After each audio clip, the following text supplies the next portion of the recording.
Shalom, shalom. You're listening to Live Internet Studies. This is episode number 251. My name is Ariel ben-Lyman HaNaviy. Let's open with a word of prayer. Avinu Malkeinu, our Father, our King, Lord, we ask that you would be with us as we study your words tonight.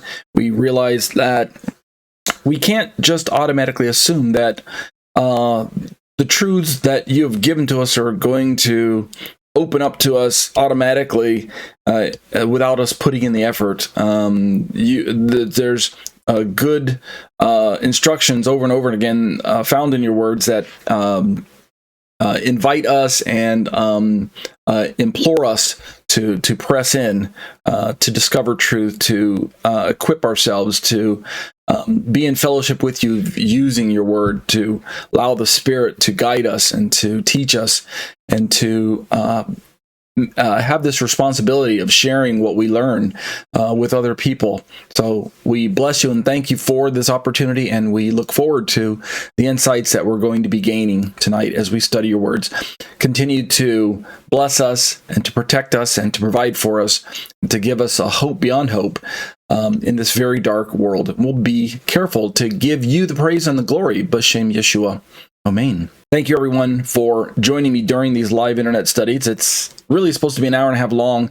Lately, I've been pushing it to about almost 2 hours, so I apologize for those of you who are looking for shorter topics. The entire show is broken up into two topics. The first topic is called Eschatology, a biblical study of end-time events, where we're kind of working our way topic by topic, like you can see on your screen right now, working our way topic by topic towards a study on the book of Revelation. And right now we're in this we just started this very, can be somewhat exciting or controversial or interesting topic known as rapture views or rapture itself. Topic 10, rapture views and overview, talking about the topic of rapture, what is it, when is it, why is it, etc., etc. I think most of you already know there's about 4 main views. So we'll look through real quick through what is in store for this particular topic in a moment. After the eschatology study, the last 30 minutes of my hour and a half long show is given over to a topic entitled A Trinitarian Response to Biblical Unitarianism. And it is an apologetic work where we look at verses supplied by Biblical Unitarian who answers the question about, is God Trinity? They answer the question in the negative. He is not Trinity in their view. And we're taking the Trinitarian position as if this were a debate. We're taking the positive of the affirmative position. Yes, God is Trinity. And we're looking through different passages. And right now, we just started last week into Isaiah, the very famous passage that we read about during Christmas time, Isaiah 9:6. Unto us a child is born, unto us a son is given, etc., etc. We know the one with all the titles. Okay, so if those topics are both of interest to you, well then, I encourage you to stay through the entire show, which for these YouTube clips, you can only see each playlist is dedicated to each topic, so you'd have to just basically subscribe to my YouTube channel to see the entire show, or you can catch the podcast version, which is the complete audio show, which is uploaded probably about 24 hours after I record the entire show. Okay, everybody ready? Here we go. So let's jump into Eschatology, a biblical study of end-time events. Just real quick, what we're going to be looking at by way of topics is there are 4 basic rapture views. This is just one slide that I've been using, but you can see all 4 views here. Within the time period known by many as the 7-year tribulation, even though I personally don't subscribe to that label, 7-year tribulation, but within that time frame, there are places that have been assumed to be when the rapture is going to take place. And all of them really are based on Scripture, so I'm not going to be too harsh on one versus the other, but I will tell you which one I hold to. So in the order that you see them on this chart, moving from top to bottom, where the little yellow circle is placed, we have rapture known as pre-trib. What this does is it places the rapture in front of, or prior, or pre to the 7-year tribulation. And then the rest of the 7-year time period is labeled in this view either wrath of God or tribulation. The two terms are somewhat synonymous in this view. The next one moving down on this list is mid-trib or mid-tribulation. rapture shows up roughly right in the midpoint of the 7 years, which then means that the first half of the 7 years is not wrath of God, like you can see on the screen. Rather, it's some form of tribulation. At least, it doesn't say it here, but that's, I believe, what they're talking about. And then the last half is wrath of God. And then moving down the list, the third one on the list is, is pre-wrath. And this one actually puts rapture not at the beginning and not in the middle, but it's closer to the far right side of the 7-year tribulation. So it's after the midpoint, but not at the far end. So it's somewhere in the middle there. And it has a pink arrow pointing to wrath of Satan on the left side of the rapture. And the gray arrow or black arrow is on the right side with wrath of God. So there's a distinction in this particular perspective. And then the last one on this chart is post-trib. For the full 7 years, we've got what is probably listed as either tribulation or wrath of God, one of the two. At least this arrow just shows the wrath of God from the midpoint. And then rapture's on the farthest right. And then, of course, on the farthest right of every view, which is essentially agreed upon by all four views, is the millennium. And that's the 1,000-year time period when Jesus will rule and reign bodily from planet Earth, and the saints will be ruling with him. So this is just this is one look at the four views. We'll come back around to more charts that show different perspectives. But if we want to zoom in on each of those four, and this is the order that I'm going to be addressing them in this study. Pre-trib is, again, the full 7 years is recognized as the tribulation / wrath of God. And the idea is that there are enough verses in the Bible that teach that Christians will not experience the wrath of God. And therefore, if by definition the tribulation and the wrath of God are the same thing, and since we're promised as Christians to not go through it, then what we're expecting is that Jesus is going to rapture us, the church, out of harm's way or out of danger prior to anything happening that would be determined or be defined as wrath. So what we're going to see is it becomes necessary to define some of the key terms in this chart. What truly is tribulation? What truly is wrath? And when does the Bible indicate that they begin in relationship to where we are? And we'll also notice that in this discussion, there's this event extremely important on the far right. We can see it on this chart now that you couldn't see on this one. But in this chart, we can begin to see that opposite of the rapture on the far left, where the black and the white arrows are touching each other, kissing, the pointing up and the pointing down. On the far right of the chart, we have a single black arrow pointing down called second coming. So it becomes necessary in these discussions to define the terms rapture and second coming. Are they the same event? Are they two events separated by a time frame of either 7 years, 3.5 years, or even shorter, 1.5 years, or something to that effect? So looking at these charts, keep your eyes open for these particular markers. Also, it's important to notice that the 3.5 years and 3.5 years is the same for all of the charts. We've got some kind of foundational agreement between all of the four different views.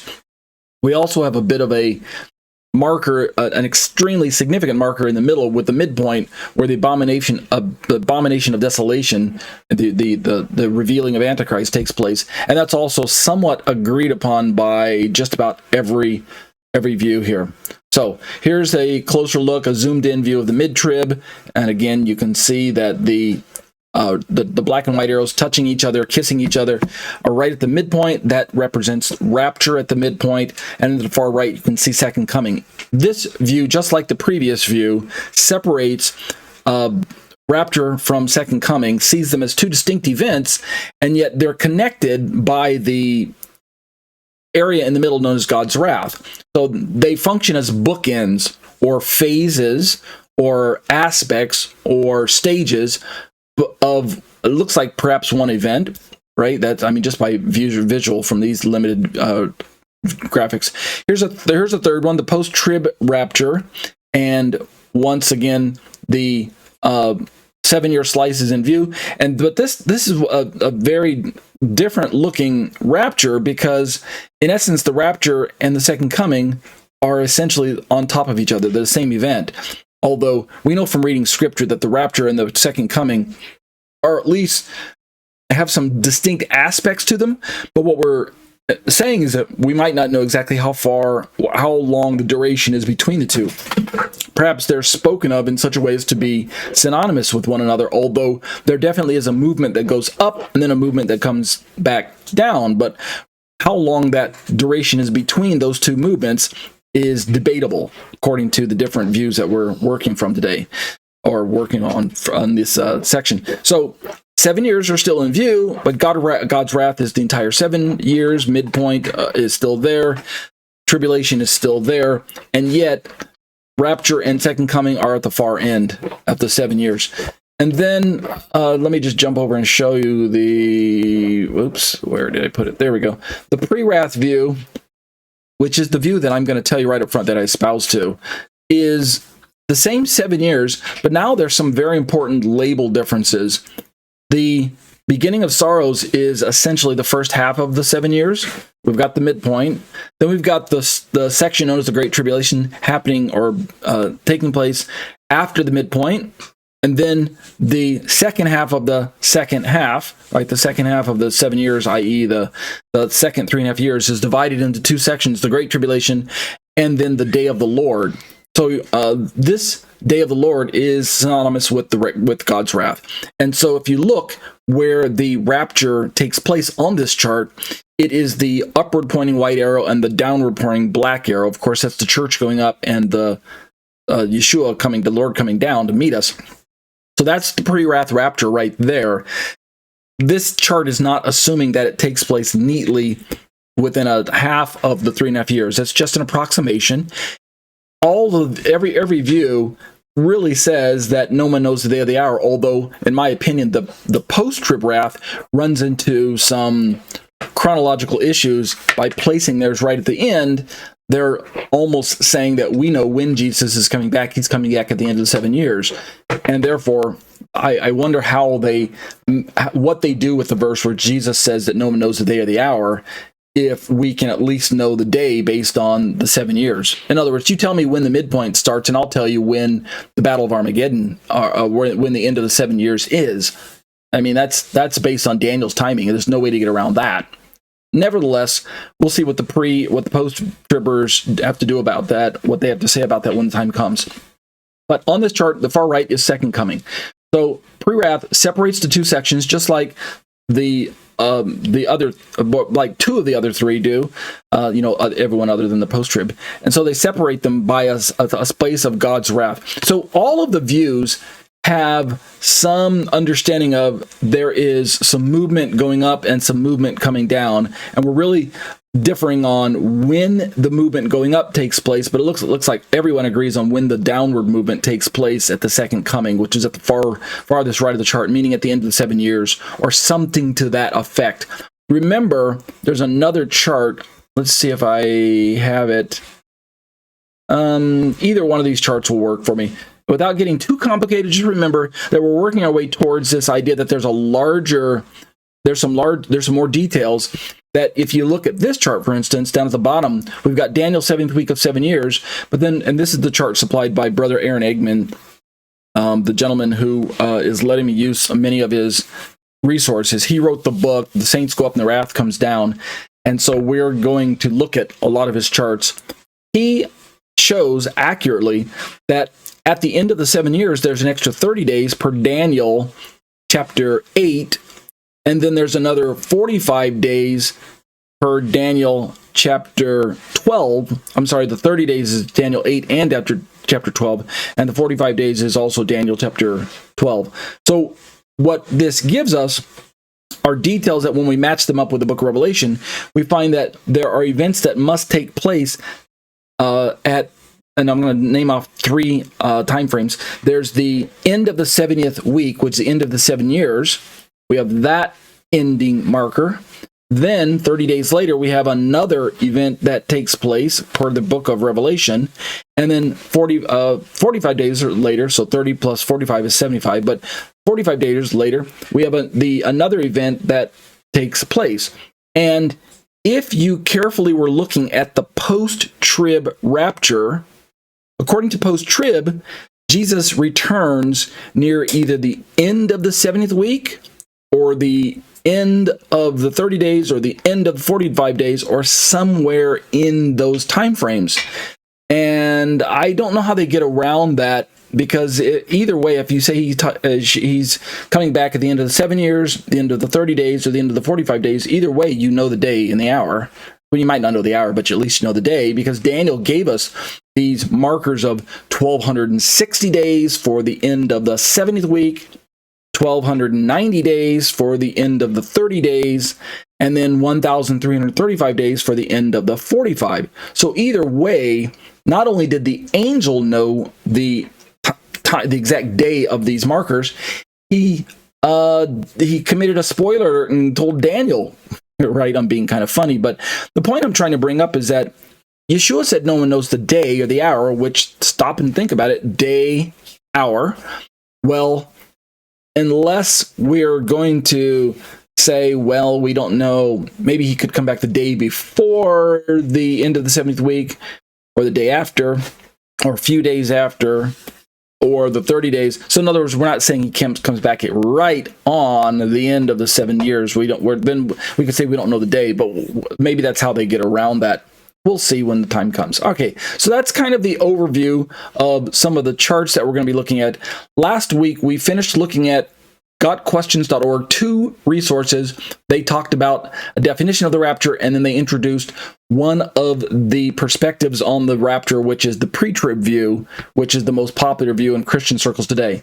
Tonight, we're going to start looking at more resources. We'll start with Pastor John Piper. He answers the question from his perspective, what is the rapture? I'll just tell you right now, he is a post-tribber according to the blog, or according to the answer that we're going to read here in a moment from his website, post-trib. So he puts he puts the rapture at the far end of the 7 years. Without saying that he knows the day or the hour, he is saying that if Jesus comes back around Armageddon, and this again, I'm sorry, I jumped too fast. If you look at this chart, according to most chronologers, according to most eschatologists, myself included, the Battle of Armageddon takes place not at the end of the 7 years, but at the end of the 30 days. And thus, if Jesus comes back at the Battle of Armageddon, which he does, where his feet touch down on Mount of Olives, right? He's riding a white horse. That's why there's a horse pictured in this graphic here, this chart.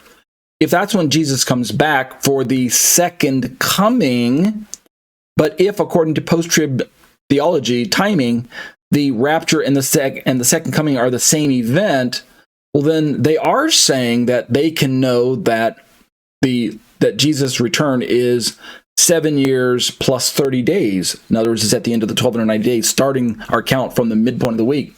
Thus, again, I don't know how they get away with saying that the day is unknown if Daniel told us the day when our Battle of Armageddon is supposed to take place. Unless maybe these are really just general outlines, right? The 30 days of these events. Maybe the Battle of Armageddon doesn't take place exactly on the 30-day mark to the day.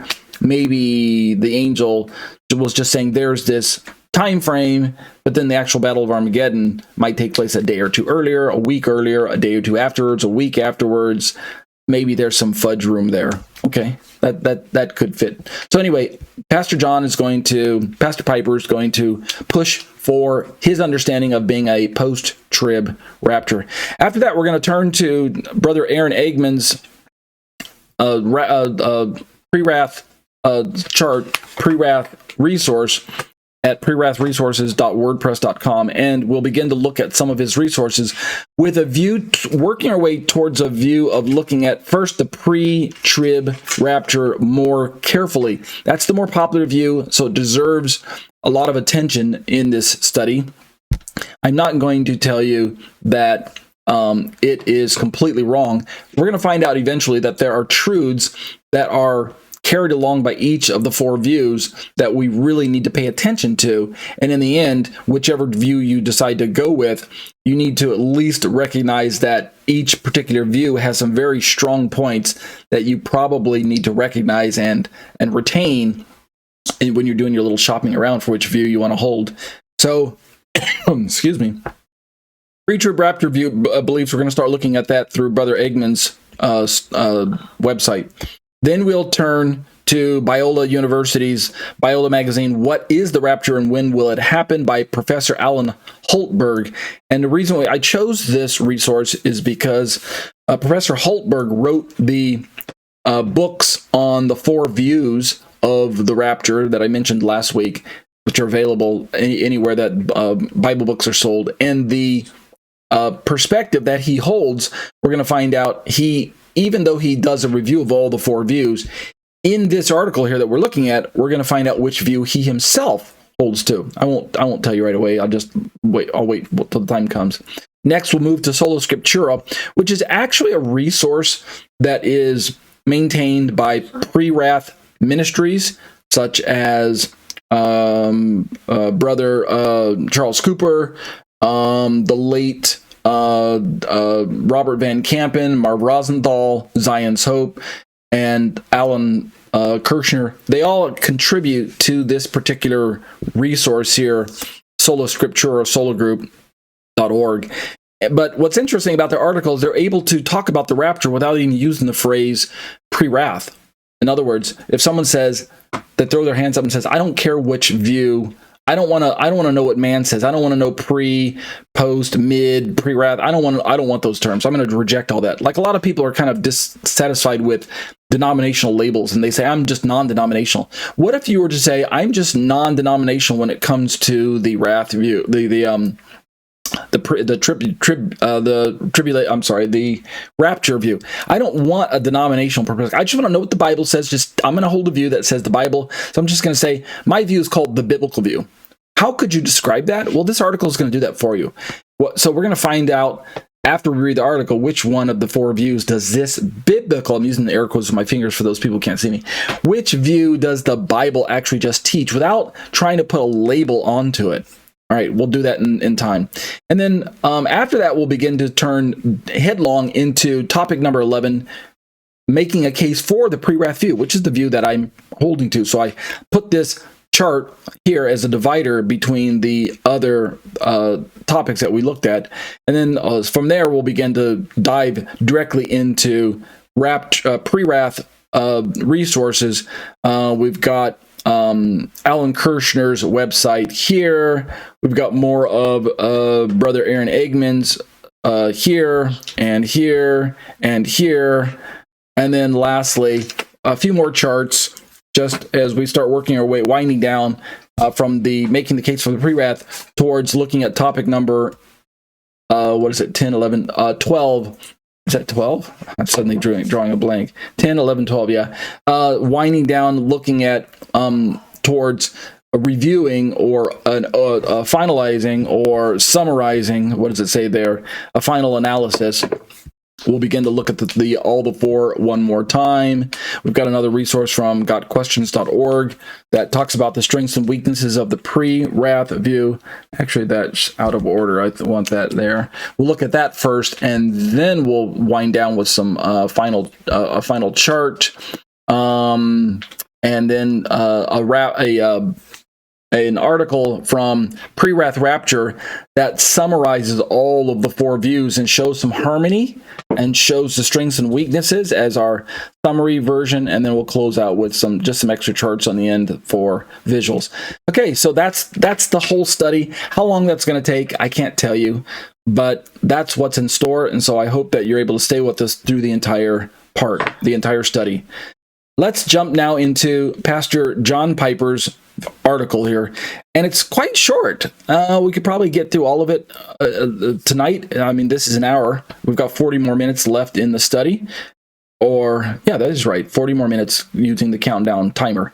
So let's jump into this part. What is the rapture? This is Pastor John Piper's audio transcript. And if what I'm looking at right now is a version of the website, which is what's called reader mode. If you use Microsoft Edge, it allows me to strip away the HTML and show a more reading-friendly version of the website. But if I were to unclick or hit F9 on your keyboard and unclick the immersive reader and show you the original website, the original HTML version of the website, like you can see right now, well then, which is at www.desiringgod.org. That's Pastor John Piper's resource. What you'll notice is that this is an audio file. And so there's, if you click on it, it's 12 minutes long. Listen, you can listen to him say, you can hear his answer audio-wise. It's from an interview, et cetera, et cetera. So there's the article that we're going to be reading. Okay, so let's go back over to this version, which is the transcript. And he provided this answer back in December of 2012, if I remember, and it was, it's around time for what Christians call the Christmas season. So here's what he has to say on the question of what is the rapture, and he's going to answer the timing as well. Here's what Pastor Piper says. Advent is a season for waiting. Of course, we are not waiting, he says, for the birth of Christ any longer, but we are awaiting the second advent of Christ, his return to earth. Right away, I just want to comment that I like the fact that he talks about the coming of Yeshua in both aspects. He says we're not waiting for the birth of Christ, but we're awaiting the second advent. And he uses that word advent, meaning the coming of Christ. And we're going to find out that when we look at Yeshua coming to earth and interacting with human beings, it is entirely proper to refer to his arrival, his coming, his presence here on earth with the Greek word parousia. And this, or some people say parousia, but P-A-R-O-U-S-I-A in the transliterated Greek using English letters, Latin alphabet. But I pronounce it as parousia. So the parousia is the presence, literally translated as not really coming of Christ. It's the arrival. It's a better way to translate that Greek word, but with the view of presence of whoever has arrived. The idea, going back to this ancient Greek concept of a ruler or a king or an emperor or a Caesar coming to a town or a city, somewhere other than the throne, other than the royal palace where he resides most of the time. He's going to go out and visit his subjects, and he's going to come into a town. Of course, all of this is pre-announced with pomp and circumstance and all kinds of fanfare, right? I mean, it's the king, it's the emperor, it's the Caesar, it's the ruler of our place, it's the guy who's keeping us safe and providing for us, et cetera, et cetera. So what would end up happening is the people of the town would go out to meet him right at maybe the edge of the town's border, or go out to the town square at the very least, the main street, whatever you want to call it, and they would hold a parade, and they'd have all these celebrations and joyous festivities and et cetera, et cetera. And they would, in other words, rather than just waiting for him to come into town and then they go meet him, they would anticipate and know that he's coming because he announced it in advance. He told them he was coming, and they would go out and meet him first, and then he would meet them at that edge, and they would actually accompany him, or escort him, as it were, back into town.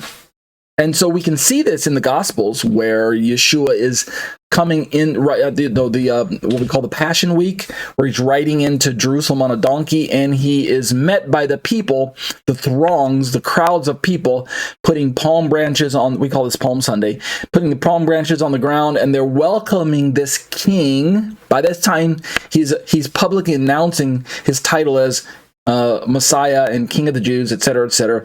He's riding on a donkey. They're welcoming him. There's shouts of a Hosanna, etc., etc. And so, Hosanna to him who comes, the King of the Jews.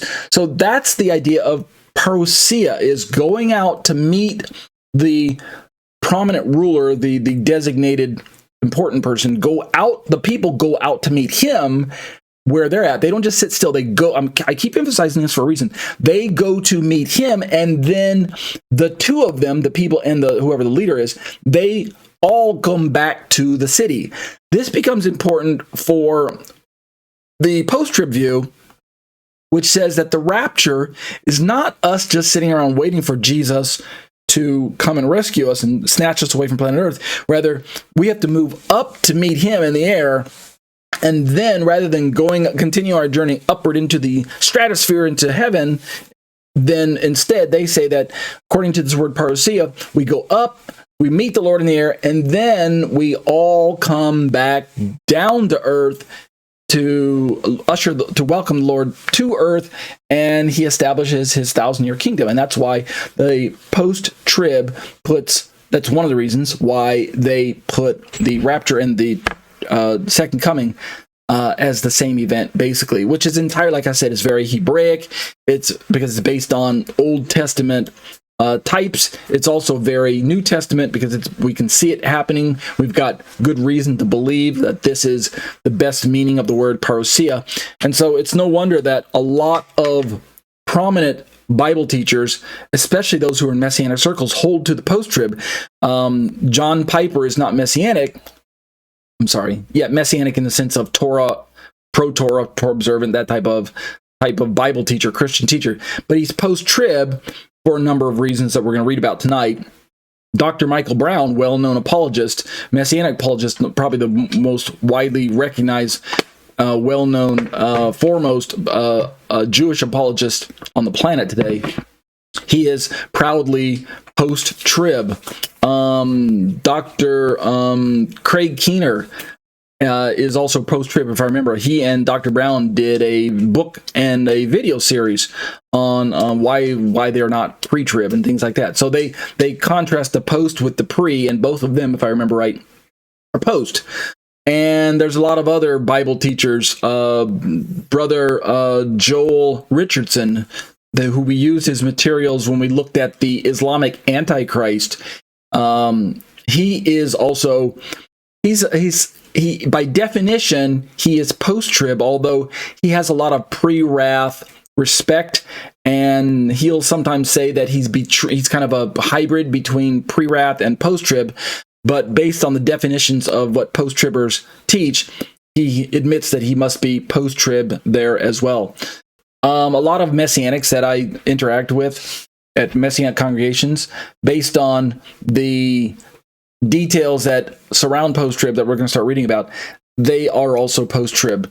So let's begin to read a little bit about post-trib. So here's Pastor John Piper, his answer on what is the rapture and when is it.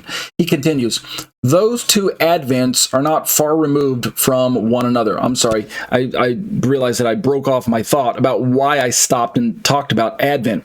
It's because the word parousia, from most perspectives, is the presence of Christ, not just the arrival, and not just the movement, not just the coming, but the presence.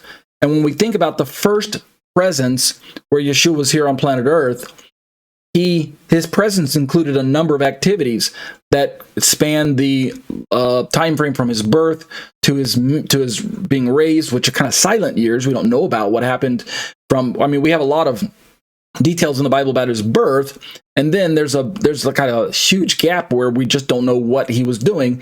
We have some minor details, when he was 12 years old or something like that, and he's in the temple interacting with some of the religious leaders there, Pharisees, Sadducees, etc. But then we don't really know a lot about Yeshua's life until he finally enters public ministry, gets baptized by John the Baptist, enters into public ministry, starts doing miracles, etc., fighting with the religious leaders, culminating in his being tried and then hung on the cross, and then his time in the tomb, and then the resurrection, and then the time with the disciples after the resurrection, and then finally the ascension and sitting at the right hand of the Father, and then the sending of the Holy Spirit, his Holy Spirit at Pentecost. Well, all of that is inclusive of the first Advent. That's the point I'm bringing up. Advent, when we talk about the parousia, the arrival of Christ, the first time included all of those events that I just described. But with equal detail, the second coming of Christ isn't just the rapture. The second parousia, and there's only two. There's the first parousia and the second parousia.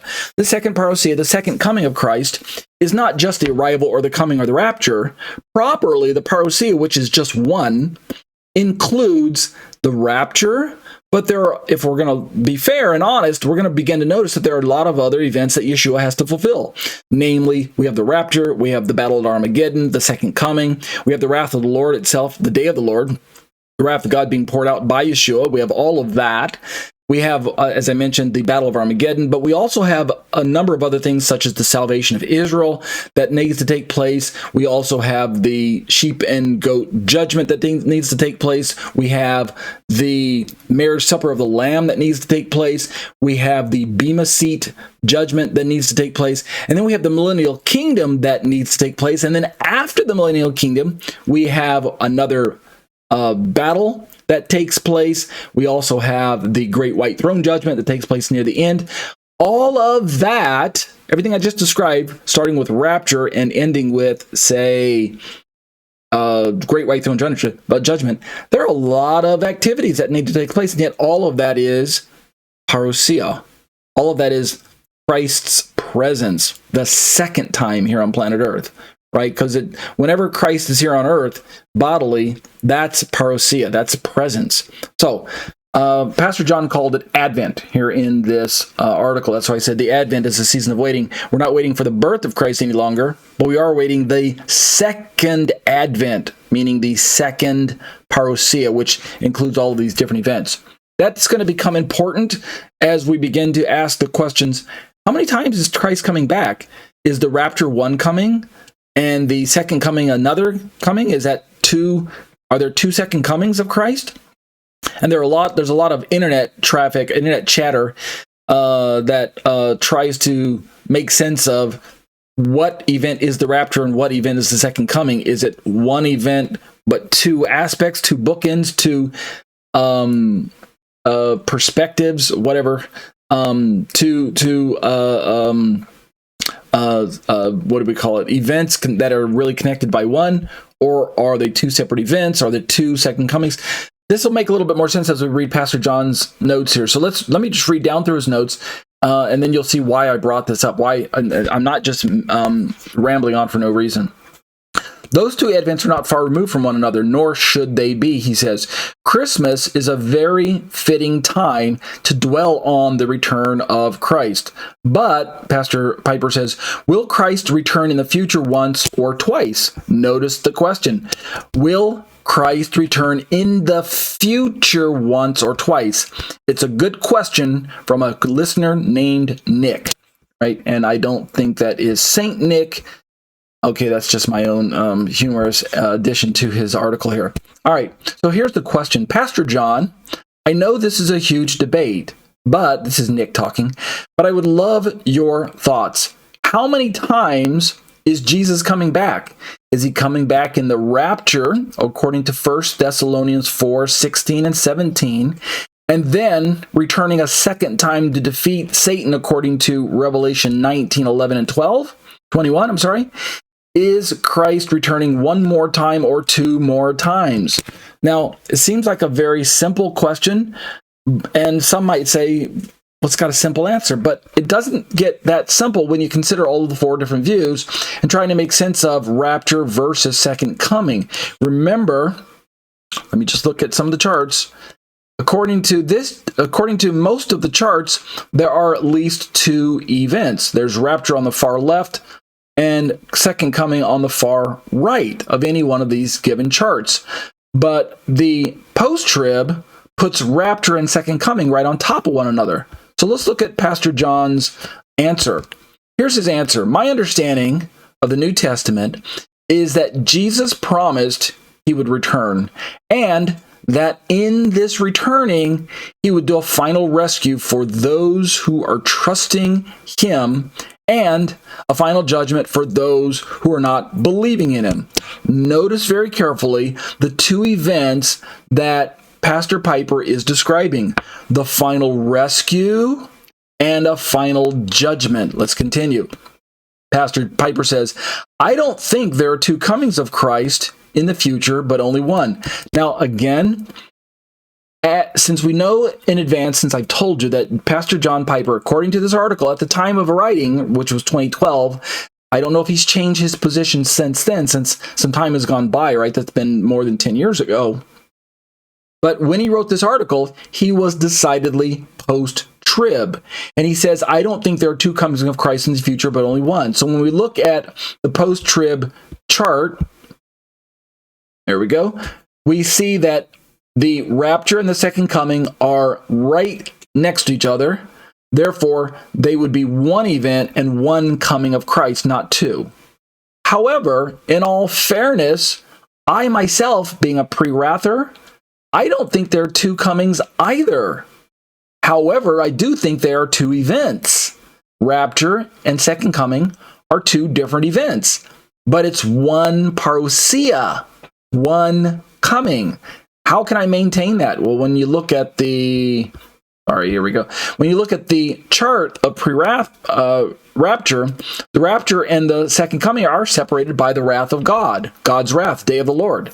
However, that event known as God's wrath or day of the Lord is one single event that has multiple activities associated with it, right? There's a lot of stuff that's going to be taking place in that time frame. And at the very least, if we take Scripture in its most natural, literal sense, how long is God's wrath? What's the duration of the day of the Lord? Well, at the very, very least, according to my understanding, it is 5 months long. At the very least, I'll tell you why later. So how long is it? How short is it? At the shortest, I put it at 5 months, but it could be a little bit longer, maybe a year, year and a half, etc., etc. But so I have one event called the parousia, aka God's wrath, aka the day of the Lord, aka the coming of Messiah. But there are bookends. There's the first part of the bookend, the front end event, and then the final bookend, the last event. So there are two events, but it's one parousia. So I don't need to say that there are two second comings. Although some of the pre-tribbers are pressed into describing tribulation before the 7 years and then second coming at the end, and some of them will describe it as two events.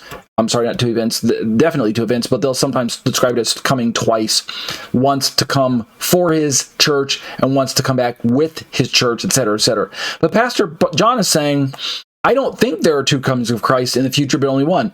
And unfortunately, that doesn't really answer the question of what is rapture and what is second coming. I say it doesn't because all of the other views could equally say we don't believe there are two comings of Christ in the future. We believe there's only one. Yet there are two separate events connected with the one single coming. So Pastor Piper's answer here, unfortunately, is just a bit ambiguous. It contains a little bit of equivocation. I don't know if he was aware of that when he said that, but he repeats his answer. I don't think there are two comings of Christ in the future, only one. And as if that separates his view from the other views. Perhaps it would have helped, in my opinion, if he said, I don't think there are two events. There's only one. If he would have said it that way, I think maybe it would have been a little bit more explanatory. But let's keep reading his view anyway. He continues. Most of those who believe that Christ will come twice, notice he sets up what could be construed as a straw man perspective of the other three views if he says those who believe that Christ will come twice. That the first return, the first of the two, he says, is the coming of the Lord to snatch away the church out of the world, called the rapture. So he says, he describes this as those who believe that Christ will come twice.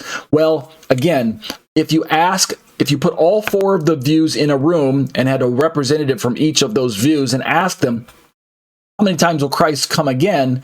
I think all four of them are going to say Christ is only going to come again once. But it sounds like only three of them would say that there are two aspects or events, two primary events associated with the second coming. One of those events being the rapture, the other event being the second coming or the glorious return. It goes through a few different nicknames. Rapture is the most popular of the first of the two events, and then the last one is, like I said, something just called the second coming or the glorious presence, or something to that effect. I had a little chart on here earlier that looked like this, that just shows them as rapture on the left, second coming on the right, and we can see from this chart that they definitely have differing details associated with the events, giving us the conclusion that there are two separate events, but how far they're separated from one another, we don't know. So going back to Pastor Piper, he says those who believe that Christ will come twice. I'm not one of those people, but if you ask me, are rapture and the second coming the same thing? I'm going to say no, and I'm going to say I believe there must be a time frame that separates the two, a duration of time between the two that allows for X number of truths to be realized, certain Bible passages and prophecies to be fulfilled in order for the Bible to be taken in its most natural sense. Therefore, that's one of the reasons that you're going to hear me say that I reject the post-trib view, is because they simply don't allow enough time for certain prophecies and Bible verses to be understood most naturally, and for certain events to take place, namely, like I said, that 5-month time span, which I'm not telling you why I believe that just yet. I'll tell you by later. But suffice to say, he's setting up this difference between those who believe that the first return, that there's that Christ will come twice, and those who believe that Christ will only come once. And again, I'm not sure if he's aware of the ambiguity of saying it that way. But he talks about this word rapture. He continues, this rapture would be a snatching away of the church back to heaven for 7 years. He's talking about the pre-trib, obviously, usually while the great tribulation happens on earth. What you're going to find in most of these blogs that we're going to be going through, and I'm not doing this to pick on a certain view, but what you're going to find is that the pre-trib view, because it's the most popular of all the four views out there in Christian circles today, the pre-trib view becomes the whipping boy. It becomes the poster child for what you should not believe about the rapture.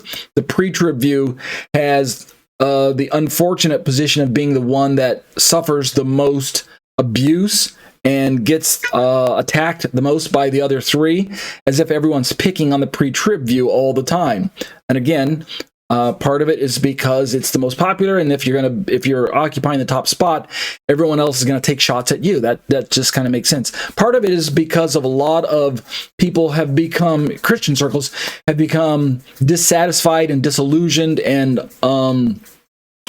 with all of the weak theology that surrounds the pre-trib view, the popularity of it being seen as somewhat superficial, etc., etc. And so the pre-trib view is going to be the one that's contrasted against any other view in just about every blog article that you're ever going to read. Pre-trib versus pre-wrath, pre-trib versus mid-trib, pre-trib versus post-trib. You're always going to find pre-trib being compared to whatever view that you yourself hold to, or no view, the pan-trib version where everything's just going to pan out in the end, versus pre-trib, right?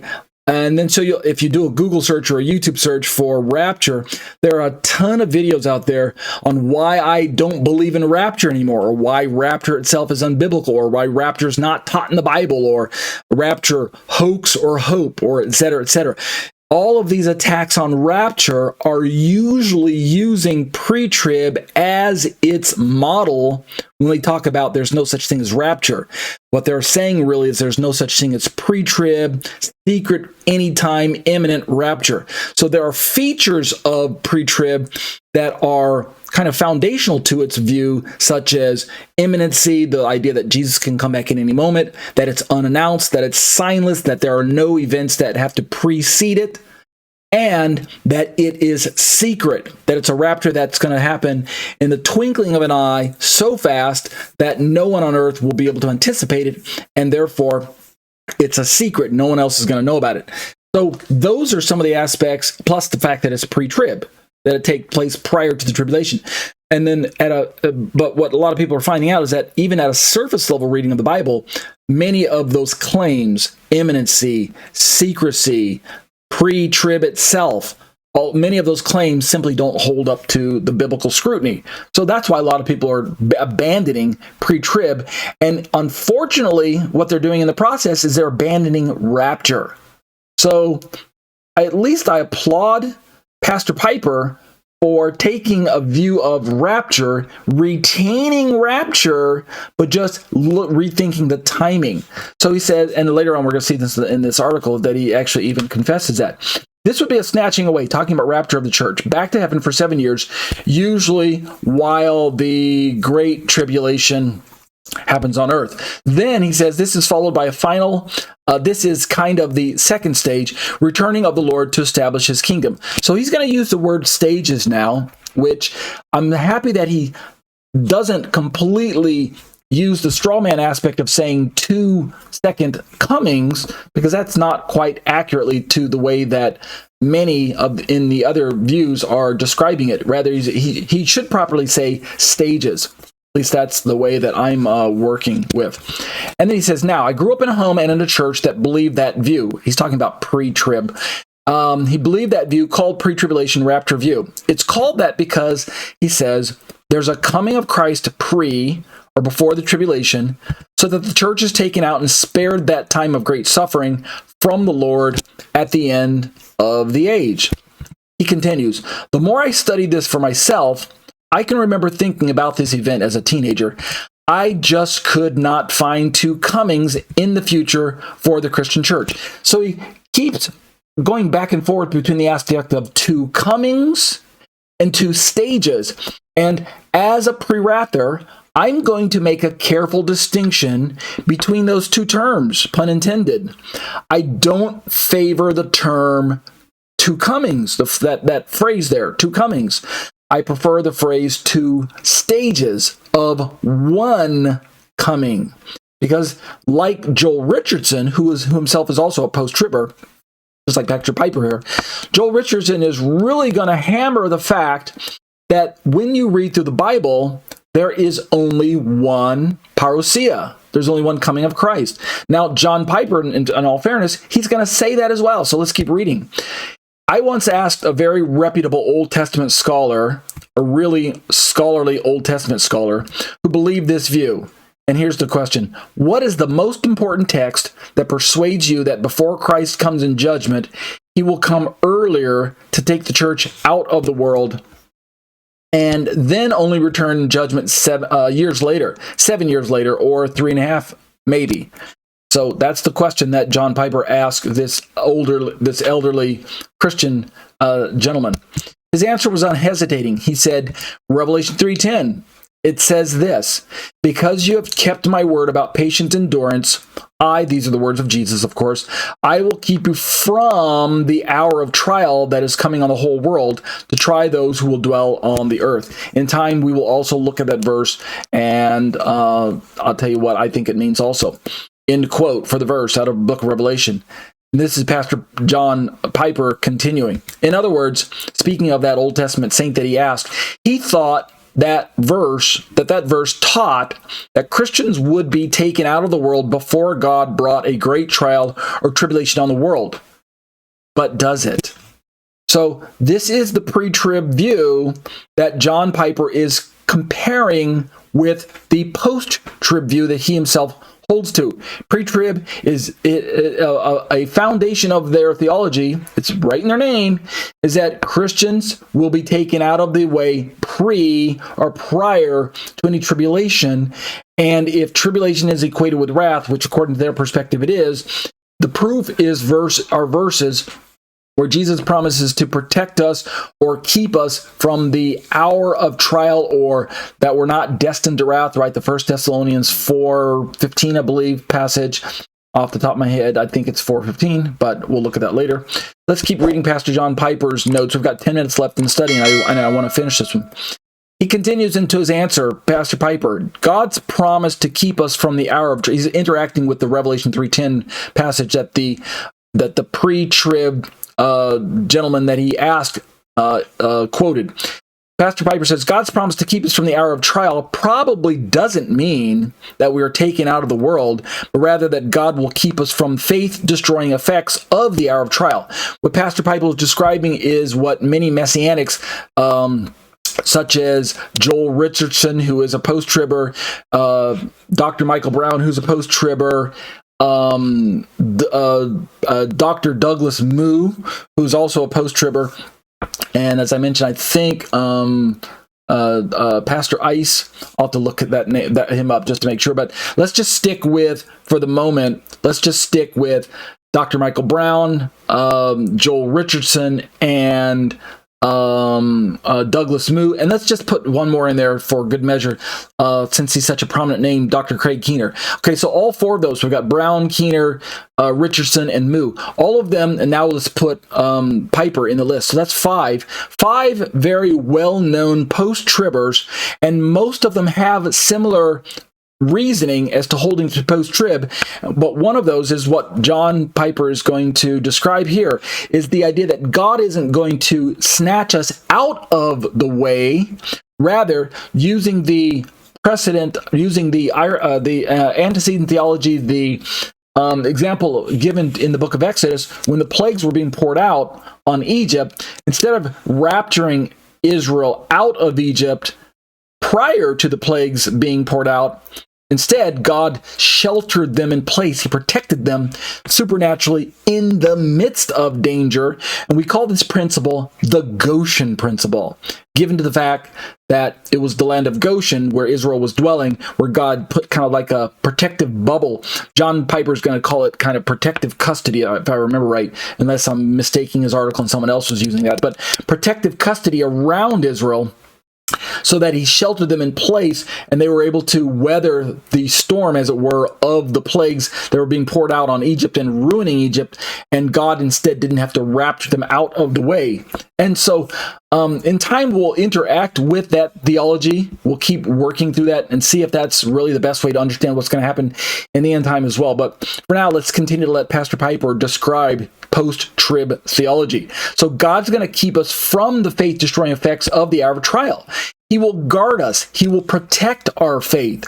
So he continues. In fact, 1 Peter says, and now here's a quote from chapter 4 of 1 Peter, "Beloved, do not be surprised at the fiery trial when it comes upon you to test you, as though something strange were happening to you." 1 Peter 4:12. Now, Pastor Piper interacts with this verse. I don't think it's a New Testament teaching that God rescues his people from trial, but he protects them through trial.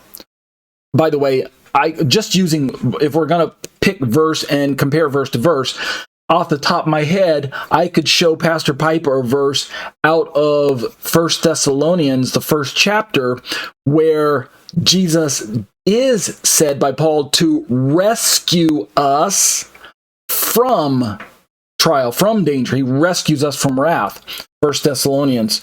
I think it's 1 Thessalonians. It could be another passage. Could be Romans. It's definitely one of Paul's writings, but I'm going to go with 1 Thessalonians, first chapter first. 1 Thessalonians 1. And Paul uses the word rescue. He doesn't use the word protect. And yet, elsewhere, Jesus talks about also words that, and Paul does too, words that are reminiscent of snatching us out of harm's way. Gathering. He will gather us unto himself. He will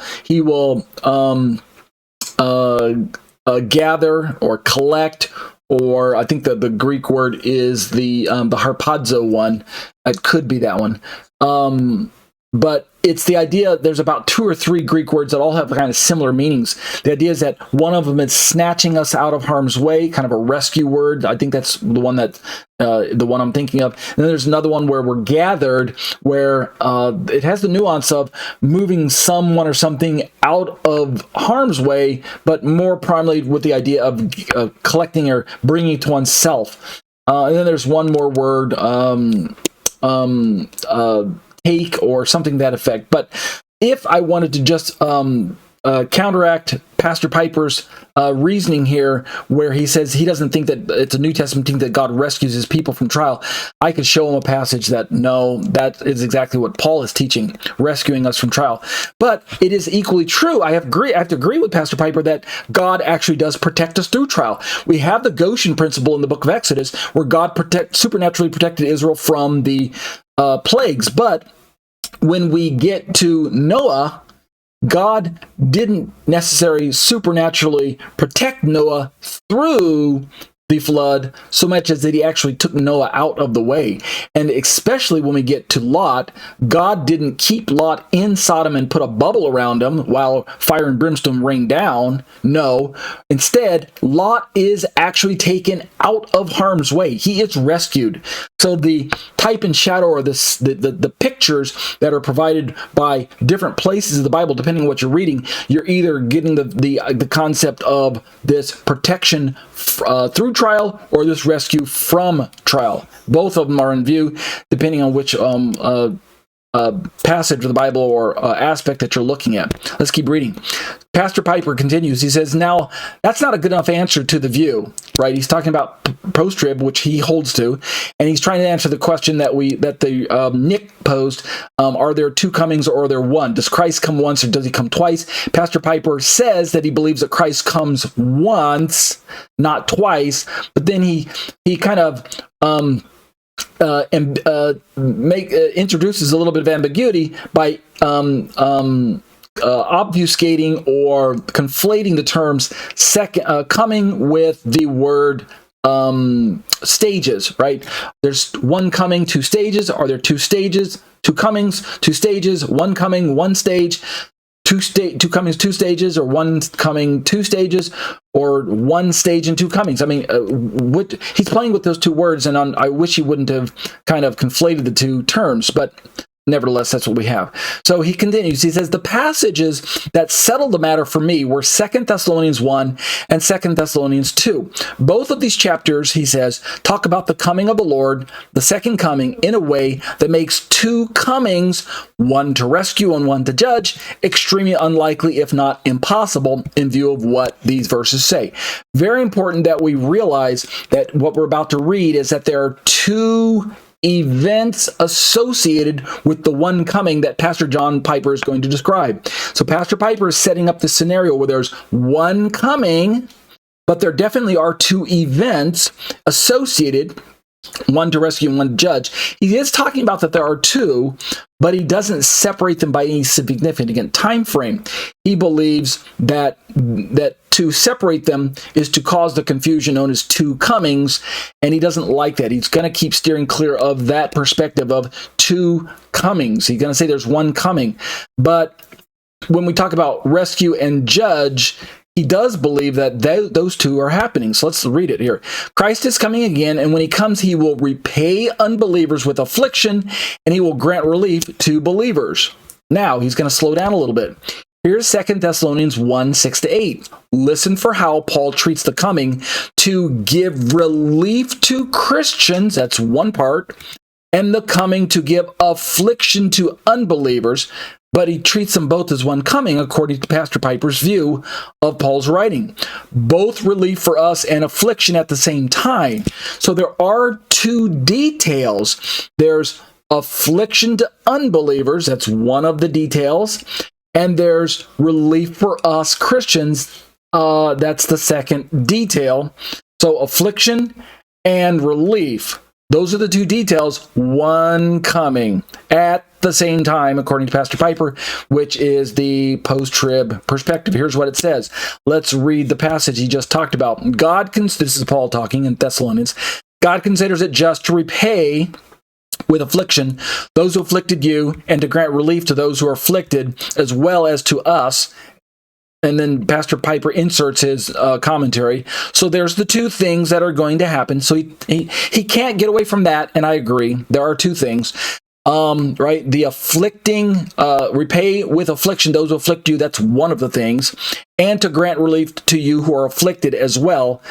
That's the second of the two things. And when do they happen? When the Lord Jesus, and this is Bible again, not John Piper. When the Lord Jesus is revealed from heaven with his mighty angels in flaming fire, inflicting vengeance on those who do not know God and on those who do not obey the gospel of Lord Jesus. So that's 2 Thessalonians 1, 6 through 8. And this, by the way, is a big point that's made by post-tribbers.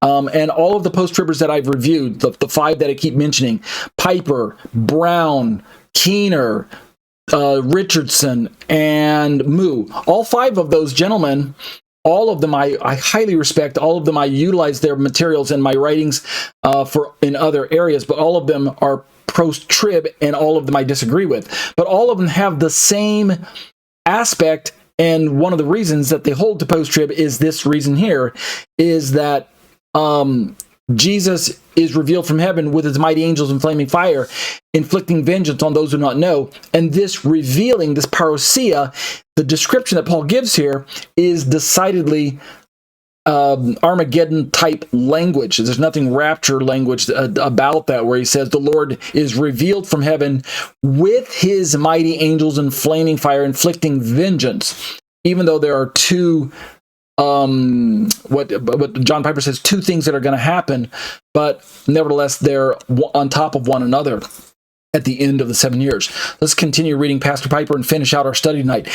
So we're drawing this part to a close. His answer: now I think that very clearly teaches that Christ is coming again, and when he comes, he will repay unbelievers with affliction, and he will grant relief to believers. He says these two things happen. This is Pastor Piper interacting with Paul's writing. He says these two things will happen, quote, when the Lord Jesus is revealed from heaven, end quote. So this is one coming, not two. That's the first text that persuaded me, right? Notice, when the Lord is revealed. It doesn't say that the two things are going to happen when the Lord is revealed once, and then the second one's going to happen when he's revealed the second time. In other words, Pastor Piper's making a note that the Bible describes one revealing, right? One parousia, if we were to go back and look up the original Greek, I believe, for this passage, when the Lord is revealed from heaven. It doesn't say that the first time he's revealed from heaven and then the second time he's revealed from heaven, as if there are two separate revealings or two separate comings to correspond with the two different things, the repaying of the unbelievers with affliction and the granting relief to believers. So that's one of the things that Pastor Piper says of the text that persuade him. Then in 2 Thessalonians, we read this. Let's read another part. Now, concerning the coming of our Lord Jesus Christ and our being gathered together to him, we ask you, brothers, not to be quickly shaken in mind or alarmed, either by a spirit or a spoken word or a letter seeming to be from us, to the effect that the day of the Lord has come. This is the very famous rapture passage from 2 Thessalonians 2, 1 and 2. Let's keep reading Pastor Piper's comments. Someone had said to these Christians that the day of the Lord had already come, and Paul is arguing that can't be. Now, how easy it would have been for him to say, it can't be, this is a supposed quote from Paul, if in fact there were other than one coming involved. Now, it can't be because I'm still here. I haven't been raptured away, quote unquote. This is Pastor Piper speaking now. But he didn't say that. That's not what he said. This is Pastor Piper is reacting to what Paul just said. He said, quote, let no one deceive you in any way, for that day, these are Pastor Piper's inserts now, for that day, the Lord's day that he just referred to, will not come unless the rebellion comes first and the man of lawlessness is revealed, the son of destruction. That's 2 Thessalonians 2, 2-3. Then, he says, look at 2 Thessalonians 2:8. Here's our quote. And then the lawless one will be revealed, whom the Lord Jesus will kill with the breath of his mouth and bring to nothing by the appearance of his coming, end quote. So notice the language in 2 Thessalonians 2:8 that Paul uses that is connected to the earlier part where he talks about the day of the Lord, etc., etc. Let's look at Pastor Piper's response. Just like in chapter 1, there's one coming, and Paul says it hasn't happened yet because the man of lawlessness, that is the Antichrist, has not been revealed. All right, just pause and think about that. The second coming, which there's only one, hasn't happened yet Why? Because the man of lawlessness, that is Antichrist, has not been revealed. Right? Which means he's talking about the timing of the second coming, the timing of the rapture. I say second coming because in his view, second coming and rapture are the same thing, the one parousia. But he's talking about the timing in relationship to the man of lawlessness being revealed. And for our natural understanding of Paul, the man of lawlessness must come first. That is, the Antichrist has not been revealed. When that happens, Piper says, then he said, speaking of Paul, then he said the second coming will happen, and it won't be to snatch Christians away, but to kill the lawless one with the breath of his mouth and the appearance of his coming. And when do those things happen? The killing of the lawless one, and etc. When does that happen? That is decidedly Armageddon language. When is Armageddon? That is near the end of Daniel's 70th week, near the end of the 7 years, and by most reckoning, at the end of the 30 days, at the end of the 7 years. But let's just suppose we're wrong about the 30 days. Let's just say it's at the end of the 7 years. Either way, almost every view of the four that we're talking about agrees that Armageddon is at the end of the 7 years, not at the beginning of the 7 years, which puts the second coming on top of Armageddon, which when Christ returns, we're talking about Revelation chapter 19, right? Christ comes back on a white horse with his saints, with the sword coming out of his mouth, and he kicks Antichrist and the false prophet into the lake of fire, right? Or destroys them, one of the two. So there's some details there we'll have to work out in time. But the point is, we're describing a end of the 7 year time frame event, which conveniently fits with the post-trib perspective that the second coming of Christ is at the end when Armageddon happens, when he deals with the Antichrist. So this is what Pastor Piper is banking on, right? Certain verbiage that talks about one coming, not two, and the timing coming after the revealing of Antichrist, and particularly dealing with the destruction of Antichrist, et cetera, et cetera. Now, he's circling back around again to talk to the person who sent the question. Now, Nick refers to the rapture in 1 Thessalonians 4, wondering if that refers to a first of two comings, followed by a later one. Here are the key verses. Now we have some more quotes from Paul. Paul says the second coming hasn't happened yet because the man of lawlessness, the Antichrist, has not been revealed. I'm sorry, that's the key details from what Paul is quoting. Now we have the quote from Paul in Thessalonians. I'm sorry, this is Thessalonians, 1 Thessalonians, for the classic rapture passage. For the Lord himself will descend from heaven with a cry of command, with the voice of an archangel, and with the sound of the archangel, and with the sound of the trumpet of God, and the dead in Christ will rise first. Then we who are alive, who are left, will be caught up together with them in the clouds to meet the Lord in the air. 1 Thessalonians 4, 16 and 17. So, Pastor Piper says that's sometimes called the rapture. No problem. I've got no problem calling it the rapture. Then Paul concludes, and so we will always be with the Lord. So, even if you're a post-tribber, you still can't shy away from the upward movement known as rapture, where we're going up to meet the Lord, because the passage is described that way. We'll be caught up to meet together with them in the clouds. Who's the them, by the way? It's the resurrected saints who precede those who are alive. Right, so that's the detail of what we call rapture. Now, Pastor Piper's concluding, and we're drawing our study to a close as well. I'm going a little over, I realize. Now, my understanding of these verses, this is Pastor Piper, my understanding of these verses, and I don't see any reason to think otherwise, is that yes, we, believers, will indeed rise to meet the Lord in the air. That's what it says. It's like a great welcoming crowd. Remember what I talked about earlier about the parousia, the definition of going out to meet the leader. He's going to talk about this now. Then he says, we will descend with him in his triumphant arrival. I recall how stunned I was when I was around 23 years old, and I saw for the first time that the word meet, caught up to meet the Lord in the air, is used two other times in the New Testament, Matthew 25:6 and Acts 28:15. Pastor Piper continues, in both of these places, it is a group of people going out to meet someone and accompanying them back into the place you just went out from. That is the Greek word parousia in the ancient world's perspective of going out to meet someone and accompanying them back into the place you just went out from. All of my thoughts about this being a rising to meet the Lord in the air and then returning to heaven for 7 years evaporated. That's just not the intention of that verse. In time, we'll interact with this view and why I believe that it's not necessary to force that first century cultural understanding of the word parousia into the exact timing of when we go up to meet the Lord, how long we stay with him, and then how long before we come right back down again. There are definitely two movements, one going up and one coming down, but how long do we spend in the up with Christ and how long before we come back down? That's really the question. We'll talk about that later on. Let's keep going tonight with Pastor Piper. It's a rapture in that sense that we rise to meet the Lord in the air, and then like a great band of welcoming, we come back with him for his established judgment and rule. Now is a good time to just flash back over to the post-trib view that we're describing. This is John Piper's view.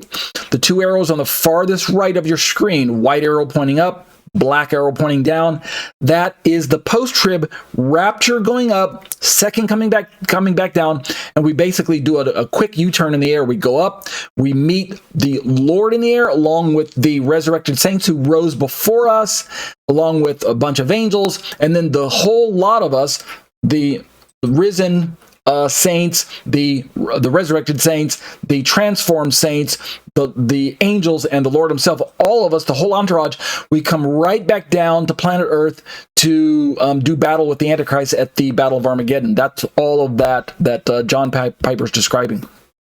So he says it's a rapture in the sense that we rise to meet the Lord in the air, and then like a great band of welcoming, parousia, right? We come back down with him for his established judgment and rule, which takes place after Antichrist is dealt with. My answer, so he's closing, and this is his concluding answer. My answer is that there's one great, glorious second coming of the Lord in our future. He will come once more to give relief to his church and judgment to his adversaries and to establish his kingdom. And I say, as I'm sure we all do with the early church, the next to last verse of the Bible, come, Lord Jesus. And that's the end of his answer. So what we just described by Pastor Piper is a post-trib view. And this is a view, and I'm saying this in closing, this is a view that has us being raptured near the end of the 70th week, and we quickly go up, we meet the Lord in the air, we also meet the resurrected saints, and then we along with the angels and the Lord, we all come back down to earth, and Armageddon takes place, and then maybe there's some other events, the sheep and goat judgment or something like that. But eventually, the big events on the scene are second rapture / second coming, and then millennial kingdom being ushered in, where believers are ushered into the kingdom, where the believers are left behind to enter into the kingdom, and the wicked in Christ, that's an oxymoron. The wicked on planet Earth, the wicked in Antichrist, the wicked on planet Earth are taken in judgment along with the Antichrist and removed out of the way. So that's the scenario that's painted by Pastor Piper.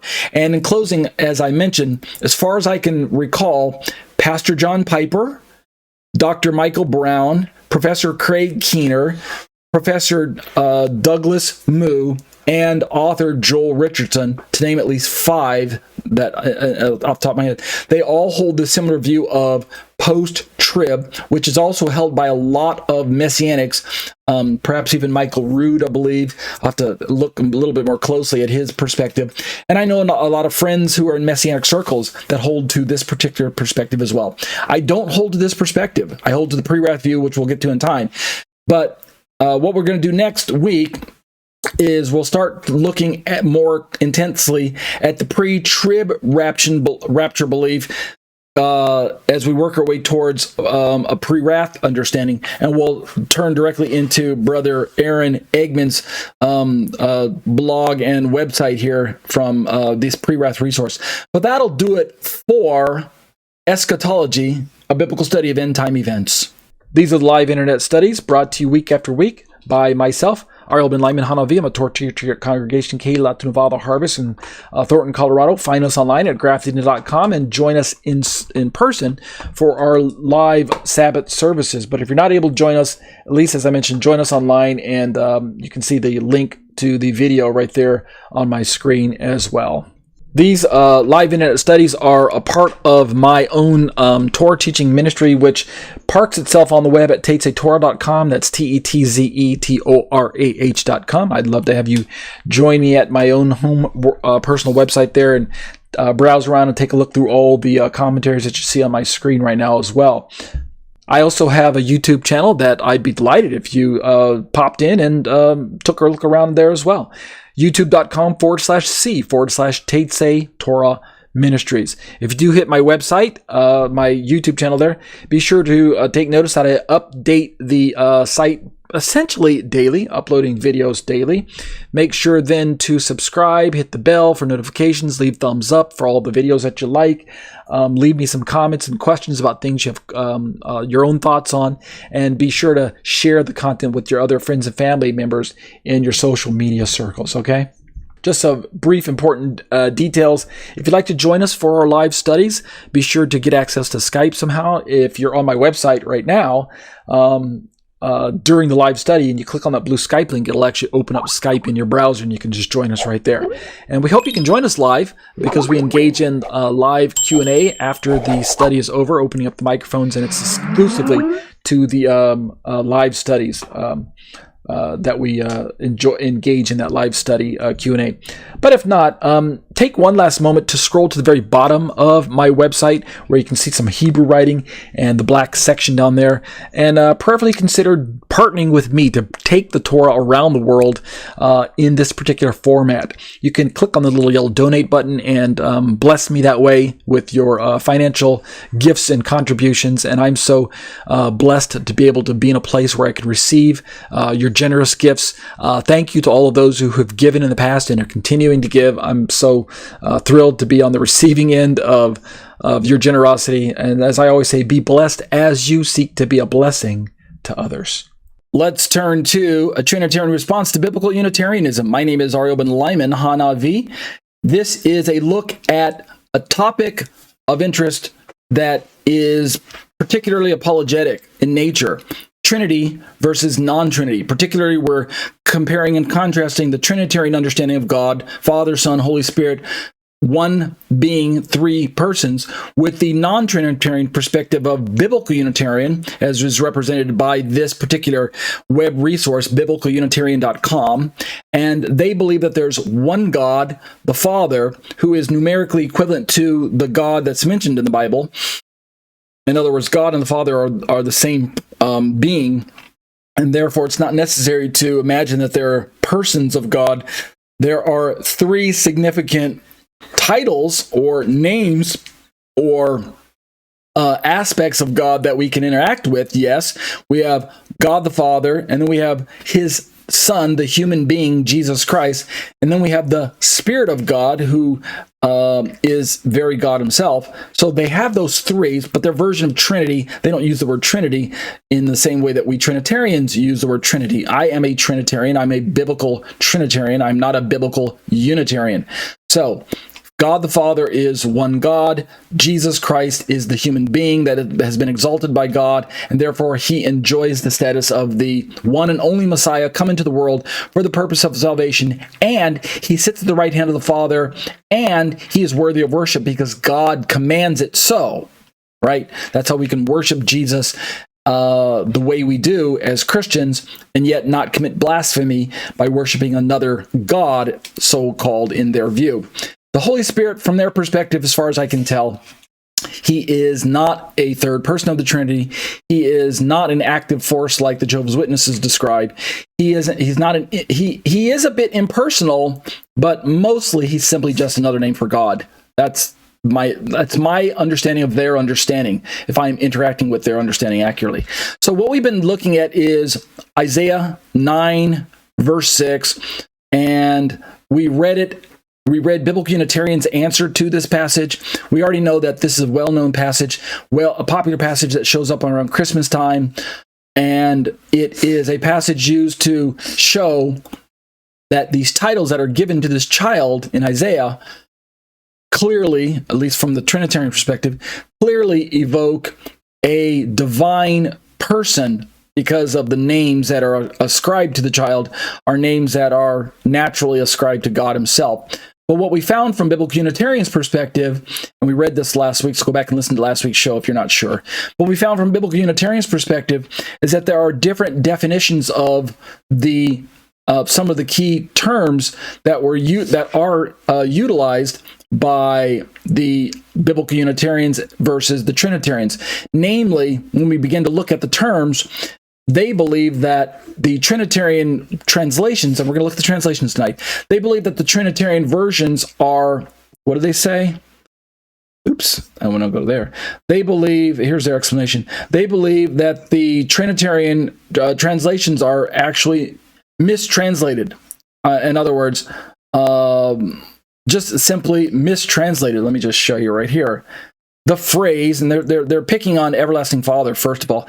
The phrase is simply mistranslated. Not could be translated one way or the other. No, it's just mistranslated, right? So they're, in the end, they see that all of these different terms have different ways of interacting with the God that is promising that this child will once come. I'm scrolling down through this quickly because we've already read the entire